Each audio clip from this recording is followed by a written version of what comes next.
ఓం శ్రీ సాయిరామ్. శ్రీ సత్యసాయి పరబ్రహ్మణే నమః.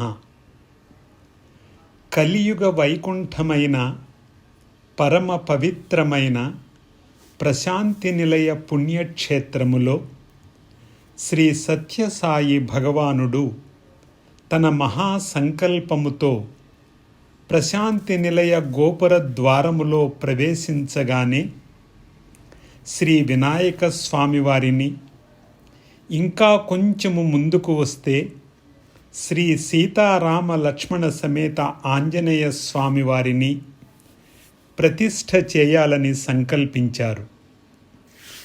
వేలాది మంది భక్తుల సమక్షములో వేద ఘోషణ నడుమ భగవన్నామ సంకీర్తన జరుగుతూ ఉండగా సెప్టెంబర్ 30వ తేదీ 1999 సంవత్సరము నాడు భక్తుల దర్శనార్థము తన మహాసంకల్పానుసారము సీతారామ లక్ష్మణ ఆంజనేయ స్వామివారిని ఆవిష్కరించారు. ఈ దివ్య ఉపాలయానికి 25 సంవత్సరాలు నిండింది. నిత్యము నగర నామ సంకీర్తనలు ఈ ఆలయము ముందు నుండి వేలాది మంది భక్తులు ఆచరిస్తూ ఉంటారు. ఈ స్వాములను దర్శిస్తూ ఉంటారు. ఇన్ని దశాబ్దాలలో భగవాన్ బాబా చేసిన దివ్య అనుగ్రహ భాషణలలో అత్యధిక సంఖ్య గలవి శ్రీరామ వైభవము గురించే. కౌసల్యపుత్రాయ కమనీయ గాత్రాయ భద్రప్రదాయ తుభ్యం నమోస్తు. శ్రీరామచంద్రాయ శ్రితజనోపేంద్రాయ హరపూజితాయ తుభ్యం నమోస్తు.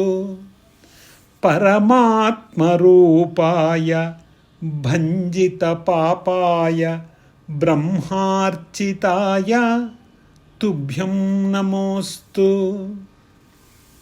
సృష్టిస్థితిలయాయ శ్రీరమానిలయాయ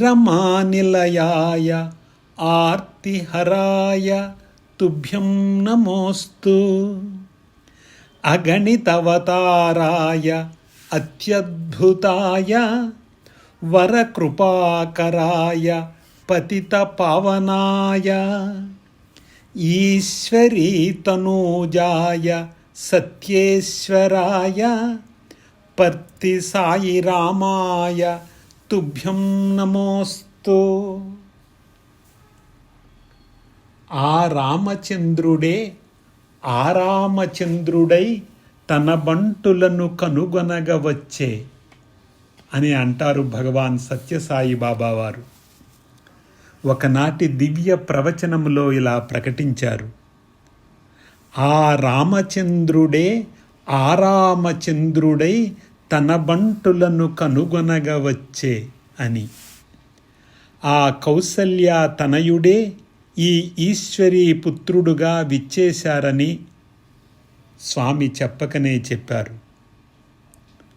రామాయణము దుఃఖ సమయములో ఉపశాంతిని, చాంచల్యములో స్థిరచిత్తాన్ని, సందిగ్ధ స్థితిలో మార్గనిర్దేశాన్ని, నిరుత్సాహము నిస్పృహ స్థితిలో ఉత్సాహాన్ని ప్రసాదిస్తుంది. రామాయణము ఒక దివ్య మహానాటకము.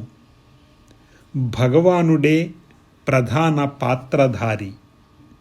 రామాయణము విన్నా పురాణముగా, కథగా, నృత్యంగా, శిల్పంగా, చిత్రాలుగా, సంగీతంగా, కవిత్వంగా, పాటగా, ఆటగా ఎలా స్పృశించినా, ఎలా దర్శించినా, ఎలా భావించినా అనిర్వచనీయ ఆనందాన్ని ప్రసాదిస్తున్నది యుగ యుగాల నుండి.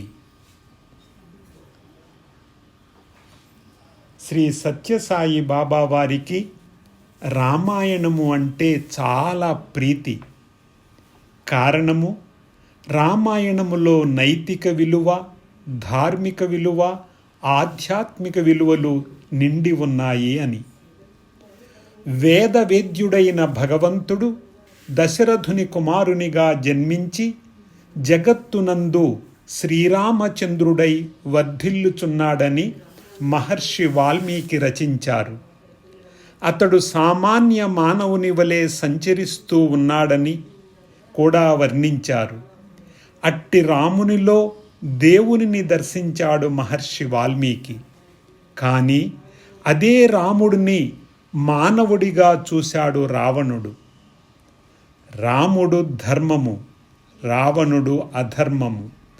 కనుక రామాయణమంతయు ధర్మాధర్మముల రణరంగము, ధర్మాధర్మముల చదరంగము అంటారు భగవాన్ బాబా. భారతీయ ఇతిహాసాలలో ఒక గొప్ప భూమిక పోషిస్తున్న మహాపవిత్ర ఆదికావ్యము రామాయణము. ఆదికవి మహర్షి వాల్మీకి విరచిత మహాకావ్యము ఇది. యుగ యుగాలు మారినా రామాయణ వైభవ కిరణాలు ఇంకా దేదీప్యమానంగా ప్రకాశిస్తూనే ఉన్నాయి.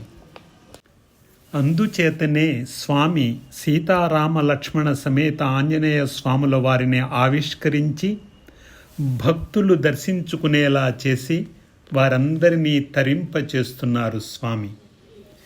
రామాయణ గ్రంథం జనగణ పారాయణ గ్రంథం, నారాయణ గ్రంథం శ్రీమద్ రామాయణ గ్రంథం. యుగ యుగాలలో జగజగాలలో మునిజన తత్వపు ముద్రను చూపిన, చెదరని భద్రత జాతికి నేర్పిన సుధా మధురిమల కళాబంధము రామాయణ గ్రంథం, జనగణ పారాయణ గ్రంథం. ఆర్ష సంస్కృతికి ప్రతీక, ఆదర్శాలకు పతాక. నిత్య సత్య మార్గదర్శి, శివసుందర కార్యదర్శి. రామాయణ గ్రంథం, జనగణ పారాయణ గ్రంథం అంటారు శాంతిశ్రీ గారు. జై సాయిరామ్. రామ కోదండ రామ, రామ పట్టాభి రామ, రామ కళ్యాణ రామ, రాఘవ రామ కోదండ రామ, రామ కళ్యాణ రామ, రామ కళ్యాణ రామ, రాఘవ రామ. నీకొక్క మాట రామ, నాకొక్క మూట రామ.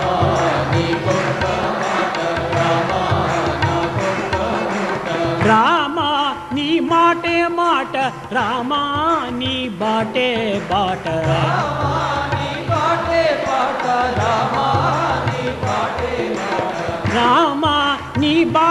బాట, రామ నీ పాటే పాట.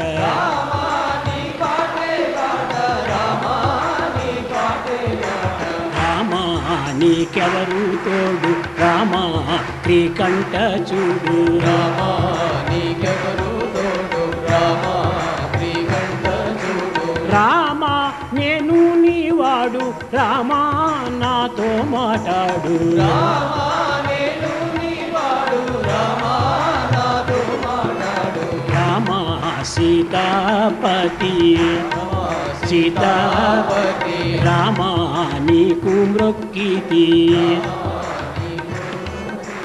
రామ నీచే జిక్కితి, రామ నేను నీవాడు.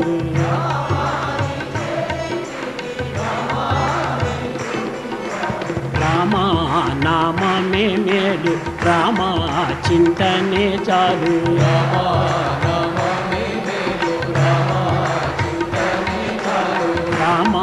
నామమే మేలు, రామ చింతనే చాలు.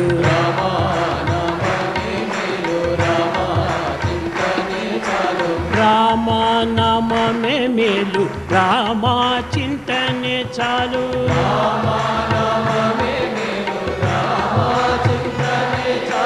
రామ నీ నామమే మేలు, రామ నీ చింతనే చాలు.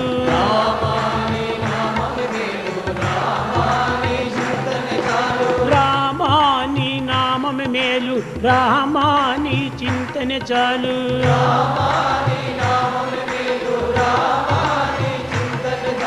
రామనామమే మేలు రామచింతనే చాలు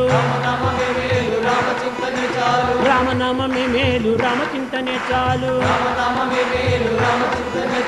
రామనామమే మేలు రామచింతనే చాలు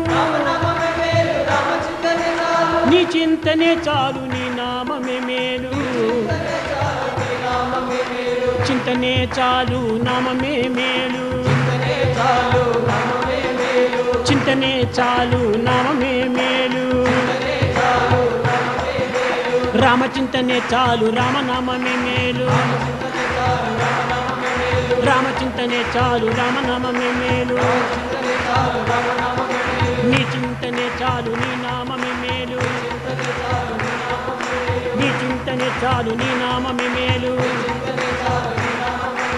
రామా నేను నీవాడు రామా నాతో మాట్లాడు రామా కోదండ రామ పట్టాభి రామ కళ్యాణ రామ రాఘవ రామ కోదండ రామ రామ కళ్యాణ